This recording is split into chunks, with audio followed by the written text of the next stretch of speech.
I'm an adjunct professor there, and I want to speak to that because our population is growing dramatically now with the recession. There are a lot of people going back to school trying to find a way out of the unemployment that they're staring in the face.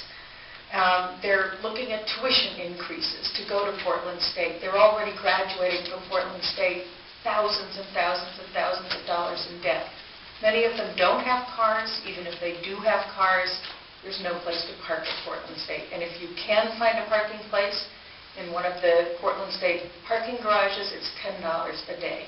That is simply not doable for these students. And what you're cutting here is a lot of service that's early in the morning and late at night. Portland State classes go late. I teach a class right now that goes until 7 o'clock at night. A lot of this service is going to be cut, or it's going to be so infrequent that you stand outside from, say, 7:30 till 8:30 waiting for a bus to get home after working all day long and then going to school at night. It is simply not fair what we're asking these young people to do, and a lot of older people as well. I wish I were here arguing for more frequent bus service on my line, which is the 44, but obviously that would be a little out of line given what everybody else is facing. But it just seems to me the lack of planning in this city that considers itself sustainable and touts its green policies, it's beginning to look like those green policies only apply to those who can afford to buy an electric car.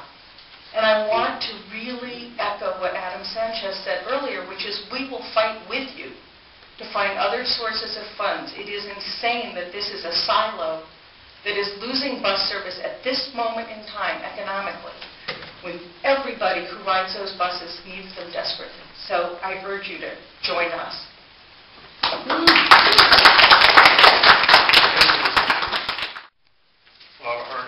And I want to thank you for holding this hearing tonight during my comments. First off, I'd say that I've been a TRIMET rider for about 10 years. I live out in the Sunnyside Road area, in the Clackamas Town Center area, and I have choice as an alternative. I choose to park at the Clackamas Town Center and ride the line 31 downtown. Unfortunately, because of this hearing tonight, I was not able to do that. So I parked in Milwaukee and rode to 33 because the last 31 was already left for the evening from downtown. I support the changes as I understand them to the 31 line to continue the commute schedule coming downtown from the town center. I appreciate that. I applaud that move.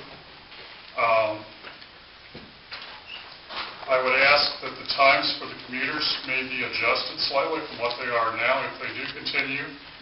There are 2 limited runs in the morning, and if you check the schedules, the first one leaves at 6 a.m. That's a bit early for most of us commuters. The second one leaves at 6:36. The next local bus leaves at 6:43, just 7 minutes behind the limited. The next bus does not leave until 7:17, which gets us downtown after 8 o'clock. And I would like there to be a bus in between, if that were possible, to adjust those schedules. I would also ask that the 155 and the 156, which connect Sunnyside Road commuters like myself to the town center, that those schedules be synced up with the 31 so that we can ride downtown and make a connection at the town center. Right now, those schedules just do not work. So I'd ask TRIMET to take a look at those adjustments if possible. And then lastly, I would just make a comment with regard to Max, and I appreciate the fact that Max is coming to the town center because that gives me an alternative to go home in the evenings now. I wonder whether TRIMET has ever considered the concept of stopping the trains at every other station and running, for example, an A line and a B line on the same color. And my thinking in saying that is that there would be considerable time savings for us long commuters if we didn't make every single stop. So I just throw that out as a suggestion, and I'll leave it to you. Thank you. Thank you. Speaker 59, Josanne Stedman.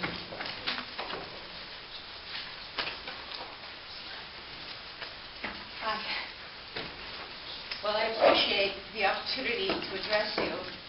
I wasn't intending to speak, so this is kind of off the cuff.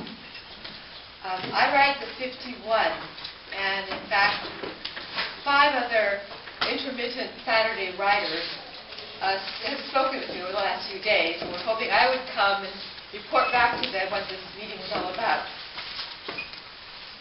The Saturday 51 is being a proposal to eliminate it entirely.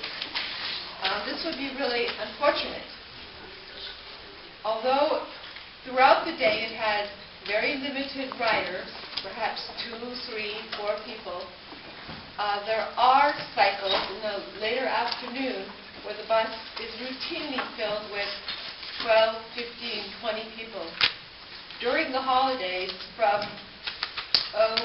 almost Halloween time to past Christmas, the bus is filled, every seat taken.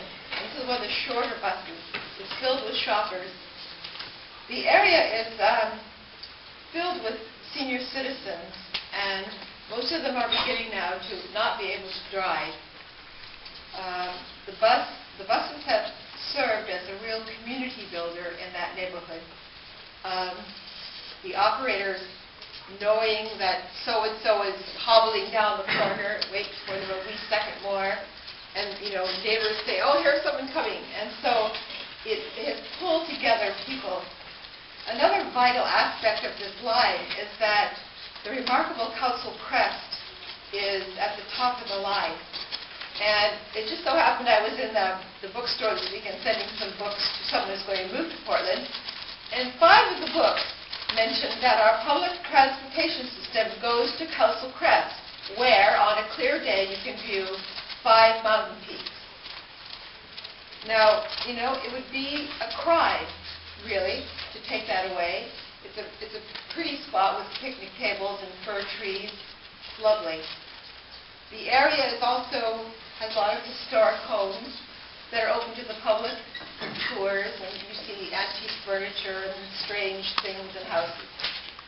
So, it would be false economy, in my opinion, to take the bus service away.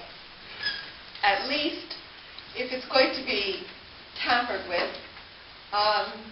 leave 2, 3, 4 bus routes a day, up and down, so people who are employed, like myself, would be eliminated from many employment opportunities, as well as my 5 friends who ride the bus.